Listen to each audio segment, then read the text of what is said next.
Na sequência, nós temos um detalhe que vai te ensinar a discernir visões, revelações, sonhos, que é o detalhe da figueira, videira e oliveira. E ainda temos mais uma árvore que aparece na Bíblia. Qual é? Figueira, videira, oliveira e a amendoeira. Ainda tem outros detalhes, só que não estão catalogados aqui. Então, esse aí vai servir de base para você discernir outros, né?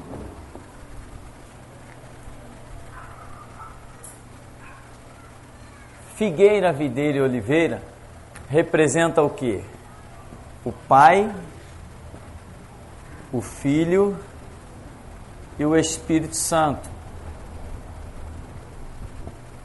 Lá em João 15, Jesus mesmo diz, né? Eu sou a videira verdadeira e meu Pai é o lavrador. A primeira parábola da Bíblia é Juízes capítulo 9, a parábola de Jotão. Fala ali profeticamente das árvores e menciona também essa situação. Diz que as árvores pediam um rei. Árvores é símbolo dos homens. E as árvores que pediam um rei, pediam um reino da figueira, da videira e da oliveira, que foram se negando a reinar sobre os homens. Era Deus se negando a reinar sobre a nação de Israel, mediante a situação em que eles se encontravam, lá em Juízes capítulo 9. Mas aí diz que uma árvore aceita reinar sobre Israel. Que árvore era essa? O espinheiro. Ora, o espinheiro não gera abrigo nenhum. Não tem folhas, não dá frutos, quer dizer, não tem sombra, não tem abrigo nenhum, espinheiro, né? Mas era o que a nação de Israel estava merecendo sobre eles, que ficassem completamente desprotegidos.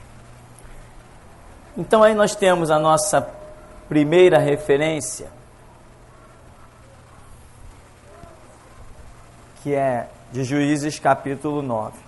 Depois lá em Abacuque, fala de Abacuque 3:7, 3:17, né? E 19. Se você achou aí Abacuque 3:17 e 19, no verso 17 diz: ainda que a figueira, né? Ainda que o quê? Ainda que a figueira não produza, não haja fruto na videira e o produto da oliveira minta. Tá. E no verso 19 diz o quê?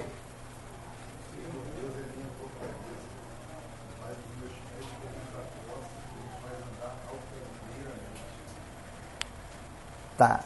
Então veja. Chegando aqui, o profeta Abacuque, se essas três árvores simbolizam a divindade, como que ele ia estar recebendo de Deus, ou inspirado, ou entendendo e falando aquelas coisas, ainda que a figueira não floresça, não haja fruto na videira e o produto da oliveira minta. Nós vemos logo aqui que é uma situação espiritual, porque figueira não floresce. Essas árvores, figueira, videira, oliveira e amendoeira, elas não dão flor, não é isso? Ou alguém já viu uma flor de oliveira, de videira, de figueira? Eu nunca vi, e aqui já teve figueira, ainda tem umas por aí. Não produz flor. Elas manifestam o fruto diretamente do caule, né? Do tronco. Elas não anunciam como todas as outras árvores fazem. As árvores dão uma flor, depois de dar essa flor, você sabe que após a flor vem o fruto. Não é isso que acontece? Essas daqui não. Essas daqui, quando olha, já apareceu o fruto. E elas são símbolos da divindade e recaem como símbolo da própria palavra de Deus. Porque o propósito de Deus, quando mostra essas árvores profeticamente, também é justamente ensinar isso, que a sua palavra, ela não pré-anuncia uma situação, ela toma o seu cumprimento no tempo certo e acabou a história. A Bíblia diz que não há Deus como o nosso Deus, que anuncia o fim desde o princípio. Então, quer dizer, a palavra de Deus ela já está encerrada nos seus prenúncios do que vai consumar a humanidade.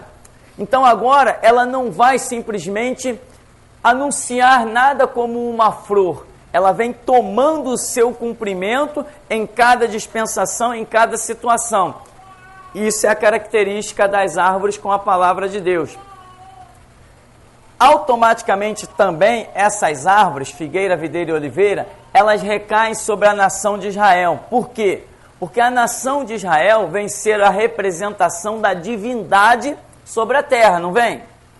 Deus escolheu Israel para ser uma nação sacerdotal. Sacerdócio representa a divindade, representa o espiritual, representa a palavra. Então, a nação de Israel também passa a ser comparada à figueira, videira e oliveira. Porque eles são a nação sacerdotal. Só podem ser comparados à divindade. Porque o sacerdote tem que ser comparado à expressão da palavra de Deus. Então, quando o profeta Abacuque está vendo uma situação que vem Babilônia, que vai invadir e os ímpios vão prevalecer, porque Israel está em rebeldia, ele diz, ainda que a figueira não floresça, não haja fruto na videira e o produto da oliveira minta. Quer dizer, Israel pode não produzir absolutamente nada. Fracassou, mas ele diz, todavia eu me alegrarei no Senhor e exultarei no Deus da minha salvação. Então, figueira, videira, oliveira e amendoeira, quando diz lá, Jeremias, que viste? Em Jeremias 1,12, né? Ah, vejo uma vara de amendoeira. Viste bem, por quê? Eu velo sobre a minha palavra para cumprir. Então, quer dizer, Jeremias vê uma vara de amendoeira. Quer dizer, e a vara de amendoeira, a amendoeira é a primeira árvore que pré-anuncia uma mudança de estação. Isso aí é segundo os livros que eu li. Não é segundo os meus conhecimentos, mas as minhas leituras. Porque os nossos conhecimentos são mais aquilo da vida prática que a gente vive, né? Nosso dia a dia, nossa experiência de vida. Então, a amendoeira, ela tem uma mudança nas suas folhas, caem as suas folhas e aquilo pré-anuncia uma situação. E Deus está falando com o profeta Jeremias, tu viste bem, porque eu velo sobre a minha palavra para cumprir. Quer dizer, Deus ia estar dando uma profecia a Jeremias e ia estar trazendo brevemente o cumprimento daquilo ali. E o anúncio era o que Jeremias estava dizendo. Jeremias traz uma palavra durante um tempo, anos depois aquela palavra começa a ter cumprimento. O livro do profeta Jeremias, ele tem um período de anos muito extenso, porque ele viveu anos ali naquela brincadeira, anuncia em Jerusalém, é preso, é solto, anuncia de novo, é preso, é solto, Babilônia vem, vai, e Jeremias está naquele cenário todinho ali, e anos se passaram nessa brincadeira, rei de Israel lá, crê, não crê, fica em dúvida, aquela história toda, mas enfim a palavra vai e se cumpre, como Deus está dizendo, usando a simbologia da vara, que representa a palavra, e a amendoeira, uma árvore que produz o fruto bruscamente, sem flores. Então ele está dizendo, eu velo sobre a minha palavra para cumprir. E depois que Deus anuncia a sua palavra, ele logo traz o quê? o fruto da palavra. Por isso a comparação dessas árvores, figueira, videira, oliveira e amendoeira. Não tem meio termo, né? A flor da árvore representa um meio termo entre uma situação e outra situação. Mas, quanto à comparação com a palavra de Deus, elimina a flor, porque Deus traz a sua palavra e vem com o cumprimento dela. Depois que ele dá a palavra, esta é a chance das pessoas se consertarem no momento em que chega a palavra. Se as pessoas não se consertarem naquele momento da palavra, logo virá o cumprimento, e as arrasará. A flor seria como que mais uma chance, e essa mais uma chance não é dada. Depois que Deus anuncia a sua palavra, ele vai trazer o cumprimento. Então, quem não se enquadrar no cumprimento da palavra, não adianta esperar a flor, né? Já viu aquelas pessoas, não, o fim do mundo não é para agora, não, quando eu tiver mais velho eu vou seguir a Cristo. Já ouviu esses papos, né? Isso ainda não é para mim, eu tenho muita coisa para fazer, tal. A palavra chegou até ele e ele vai estar esperando como que uma flor, ainda uma situação aparecer para que ele tome uma decisão. Essa chance ele não vai ter, ele pensa que vai ter, mas não vai ter. Então as características dessas árvores são essas, nenhuma delas dá flor, elas trazem o cumprimento, ou seja, trazem o seu fruto repentinamente. Quando você olha, mas está o fruto crescendo e acabou a história. Não tinha flor, não tinha nada. Assim é a palavra de Deus. Mateus 21, 19. Você lembra que Jesus passou perto de uma figueira e disse o quê? Nunca mais, né? Nunca mais nasça fruto de ti. Outras versões, nunca mais coma alguém fruto de ti. Então, aí a Bíblia diz que Lucas diz que Jesus foi procurar figos e não achou porque não era tempo de figo. Ora, imagina só, como é que Jesus vai procurar figo numa figueira, criado ali em Israel, sabendo que não era tempo da figueira produzir fruto, e ele procura, não acha, e ele amaldiçoa a figueira.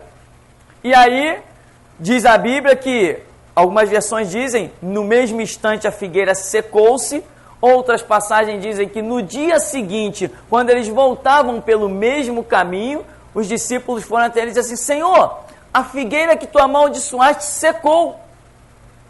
Passagens dizem que foi no mesmo instante, outras passagens dizem que os discípulos perceberam isso no dia seguinte. Mas seja como for, Jesus amaldiçoou a figueira e a figueira secou. O que representava essa figueira? Figueira igual nação de Israel, que foi amaldiçoada por não receber a palavra do Senhor, né? Não é certo dizer que Israel não recebeu a palavra do Senhor nesse contexto, mas dizer que eles não receberam a mudança da palavra. Isso é mais pesado. É mais sério. Israel tinha a palavra do Senhor? Sim. Jesus representava o quê? Jesus representava só a palavra ou a mudança da palavra? Nós vemos uma transação chamada dispensação. Então nós vemos uma mudança de situação. A palavra é a mesma? Sim, a palavra é a mesma. O que muda? A dispensação, a maneira como Deus vai tratar, mas a palavra é a mesma. Eu entendo que a palavra seja a mesma. Tem diferença de Antigo Testamento para Novo Testamento? Tem. Em conceitos e princípios divinos? Não. Mas na maneira como Deus trata com o homem? Sim. A palavra é uma só. Jesus, quando vem e é tentado pelo diabo, Mateus 4, Lucas 4, etc. E ele vence o diabo por 3 investidas de Satanás. Jesus venceu, fazendo uso de uma palavra nova do Novo Testamento ou do Antigo Testamento? Jesus não faz uso de uma palavra do Novo Testamento, ele faz uso de uma palavra do Antigo Testamento. As 3 expressões que Jesus usa para derrotar o diabo estavam lá na lei, no Pentateuco, Deuteronômio, não estavam sendo trazidas por ele naquele momento.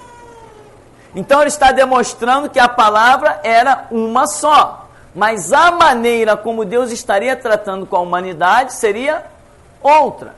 Jesus trouxe novidades do céu? Me conta uma delas, que eu não ache elas no Antigo Testamento.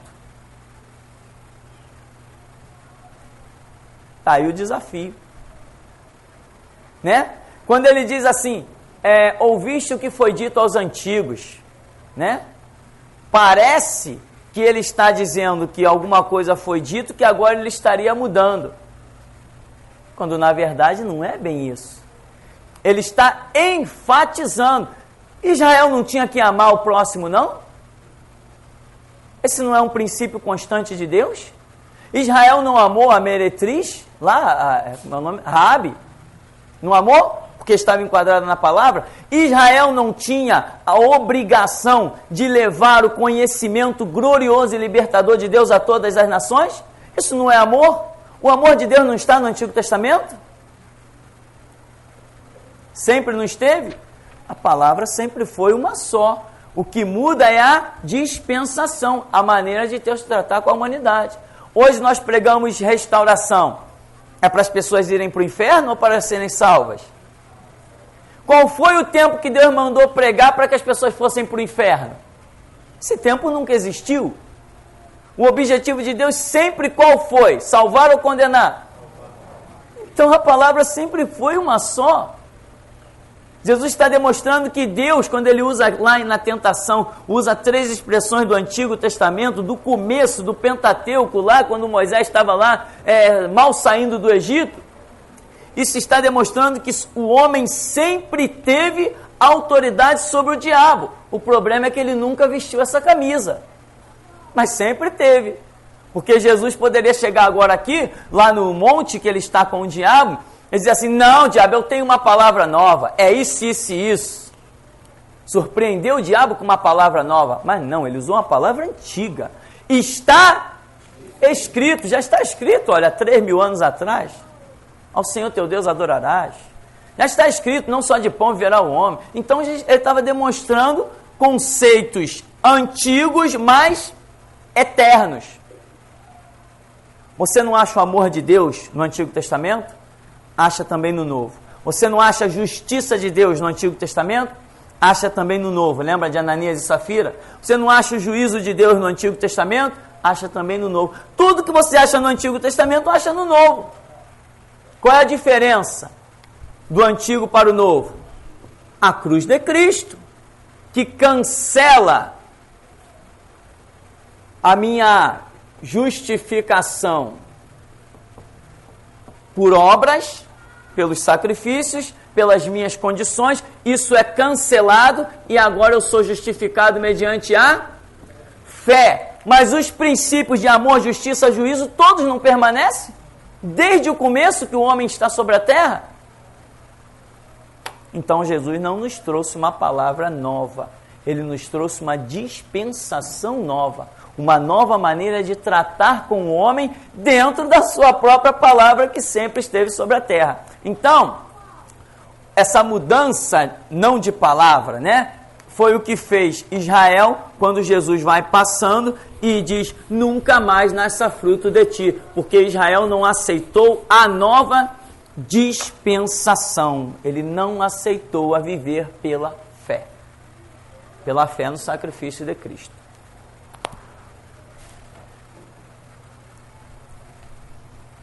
Professor, no caso ali de Salmos, por exemplo, né? Davi, ele repete assim várias vezes aquela questão, né, sobre o ódio aos ímpios, né, aos inimigos de Deus. Aquilo assim, está revelando o quê? Uma justiça. Se caso Deus tiver que agir daquela maneira, ele vai agir. Que Deus não é somente aquele lado ali, né, de vingança e justiça. Certamente. Com o primeiro propósito de Deus não é vingança, mas sempre justiça. Deus traz a sua palavra. Vamos falar então sobre Davi aqui. O que acontece com Davi? Normalmente você vê que esse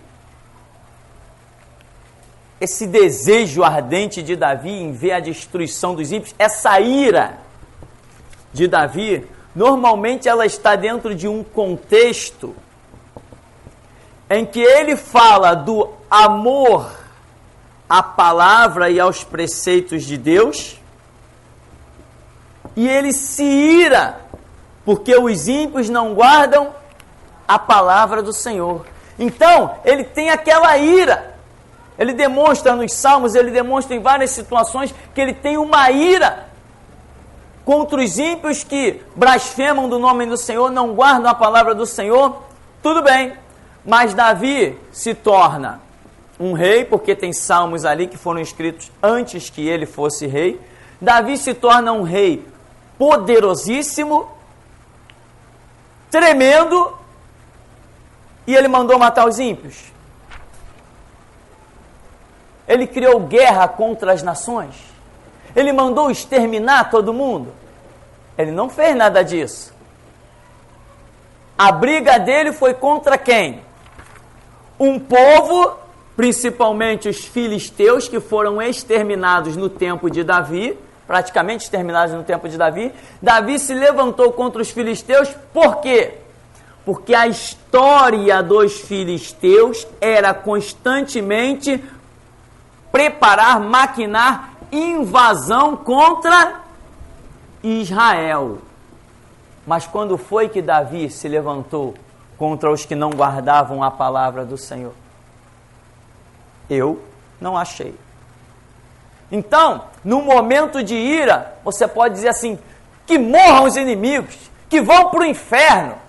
Mas quando tu botar a cabeça no travesseiro, tu vai dizer, Senhor, perdoa. Esse não é o teu princípio. Entende? Então, esse é o contexto. Isso aqui é muito importante frisar, irmão, porque a Bíblia diz, né, naquele tema passado, que nós fomos chamados para pregoar o ano aceitável do Senhor e o dia da vingança. Vingança de quem? A vingança do nosso Deus. Ele que tem o seu padrão e os seus critérios de vingança. Quando Deus quiser sair sobre os inimigos com espada e carruagem, eu não vou estar nessa carruagem. É Ele que vai. Porque nenhum homem recebeu autoridade para matar. Na nova dispensação, não. Na antiga, sim. Na antiga, sim. Vai lá, Saul, extermina os amalequitas. Opa! Então, você vê algumas mudanças na dispensação. Agora, hoje, eu tenho que anunciar o dia da vingança. Eu anuncio o quê? O dia da vingança. Mas eu não faço vingança.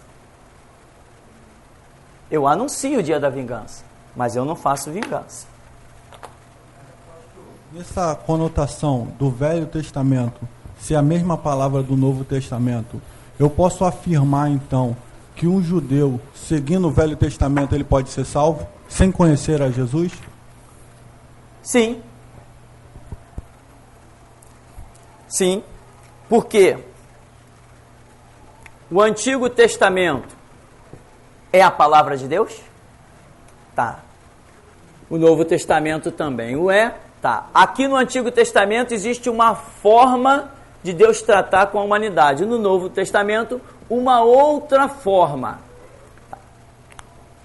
Se o diabo aparecesse hoje na minha frente, olha aí, os reinos do mundo eu te dou. Não. Ao Senhor teu Deus adorarás, só a Ele servirás. Essa palavra teria poder hoje? Ela faz parte de uma antiga dispensação, de um livro há 3.000 anos atrás, 2.000 anos, não sei. Mas ela teria poder?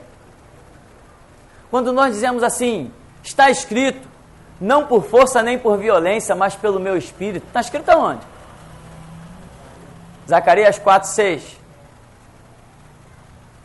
Ou Zacarias 6:4, por aí. É Antigo Testamento? Essa palavra tem poder para hoje? Ela é real? Nem por força, nem por violência, mas pelo Espírito? Então você vê que os conceitos lá do Antigo Testamento, eles invadem a história de uma forma e outra. Tem que saber o que mudou e o que não mudou. Isso aí é que a gente vai ver, por exemplo, sacrifício de animais. Mudou, é tempo inútil. Mas conceitos, princípios, isso aí já é outra história, muito acima de um sacrifício de animais. Outra coisa interessante é que Paulo escreve em Romanos capítulo 2, que os que sob a lei pecarem, sob a lei perecerão. Os que sem lei pecarem, sem lei também perecerão. Ou seja, Deus tem um critério de julgamento para todo mundo. Deus tem um critério de julgamento para toda a humanidade. Ah, mas eu nunca ouvi falar de Jesus. Pode acreditar que Deus tem como julgar. Aquele camarada ali, ele se desviou, Deus tem como julgar. Ele nunca conheceu, não importa o que aconteceu, era judeu. O que não pode acontecer é alguém que conheça o tempo da graça, querer viver como um judaizante. Isso aí está descartado. Um judaizante pode vir viver no tempo da graça, mas um do tempo da graça não pode retroceder. Porque você não pode conhecer um degrau superior de Deus e voltar para um, vamos dizer, inferior. Se você conhece um novo propósito de Deus, você não pode permanecer no anterior. É o que hoje nós estamos arrancando e desarraigando e destruindo vidas. Nós, restauração, estamos destruindo vidas. Por quê? Porque nós levamos a restauração, é a nossa missão. As pessoas conhecem a restauração, mas querem continuar nas suas vidas tradicionais, não encampam a restauração. E restauração é uma nova dispensação, é um novo degrau. Não se pode conhecer a restauração e permanecer do mesmo jeito que estava. Quem conhecer a restauração e permanecer do mesmo jeito que estava, será cortado à semelhança de Israel, que conheceu o sacrifício de Cristo, mas permaneceu nos seus próprios sacrifícios da lei. Assim é a restauração, porque a restauração ela muda uma dispensação, é a dispensação final da era da igreja. Então, a semelhança de Antigo para Novo Testamento é hoje o que se vinha sendo pregado para o que se é pregado hoje, restauração. Os ministérios, seja ele qual for, se chegar um CD, se chegar o site, se chegar uma palavra de restauração, o entendimento deles funcionar, eles têm que passar a viver e pregar, aprender restauração, senão serão cortados, Deus não vai contar com eles mais para nada. Eu ouvi ontem uma pregação do Silas Malafaia, eu falei, realmente, acabou. Acabou o homem, é só autoajuda. Pregou meia hora falando de conquista da terra. Falei, é um desgraçado mesmo. Não falou nada de sacerdócio, não falou nada de vida espiritual. O homem só falou de prosperidade da terra, do trabalho da terra, de coisas da terra. Não falou de nada do céu. Falei, acabou esse homem. Acabou e há muito tempo. Só falou de coisas da terra. Então, restauração, hoje é o tempo que estamos vivendo, vai fechar a era da igreja brevemente. Novo Testamento é o que os judeus deveriam ter aceitado e não aceitaram. Então, o judeu que não aceitou o sacrifício de Cristo, e se ele guardar o Antigo Testamento, ele vai ser julgado por isso. E os princípios do Antigo Testamento também podem conduzi-lo, principalmente segundo a visão do apóstolo Paulo, à salvação. Porque ele diz que os que sob a lei pecarem, pela lei serão julgados. O pastor falou sobre o juízo de Deus com Ananias e Safira.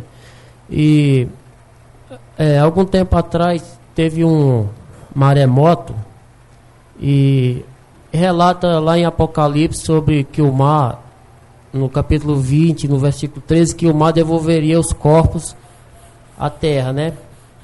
e aconteceu isso na maremotos. Seria o juízo de Deus sobre o que está relatado em Apocalipse? Não, veja bem. Ali quando Apocalipse fala, a terra lançará de si os seus mortos, o mar devolverá os seus mortos, né? Essa palavra talvez requeira um pouco mais de pesquisa e busca de Deus do que a gente possa imaginar em primeira mão, porque ali é muita simbologia. Terra pode entrar como simbologia, mar pode entrar como simbologia, uma série de coisas pode entrar como simbologia. E devolução de mortos, não existe devolução de mortos. Ou existe? Devolver os seus mortos é uma coisa que eu ainda não conseguiria explicar, porque também não consegui compreender a que ponto seria isso.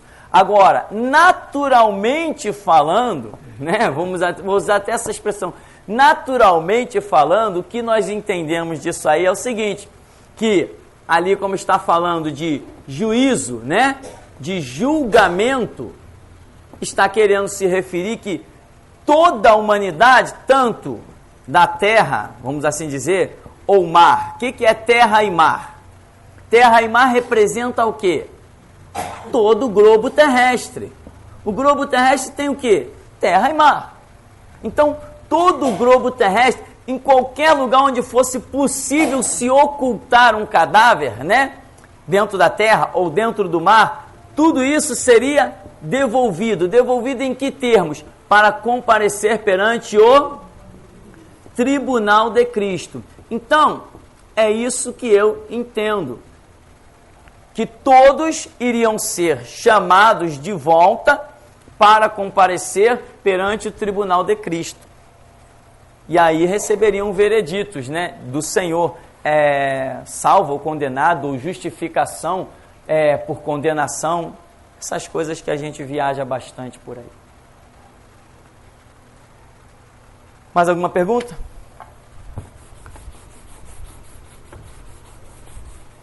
Bem, então, nós concluímos aqui?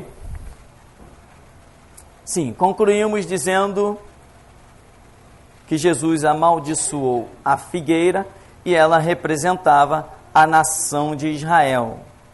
Né? A figueira, ela tem umas folhas bonitas, né? Bem largas.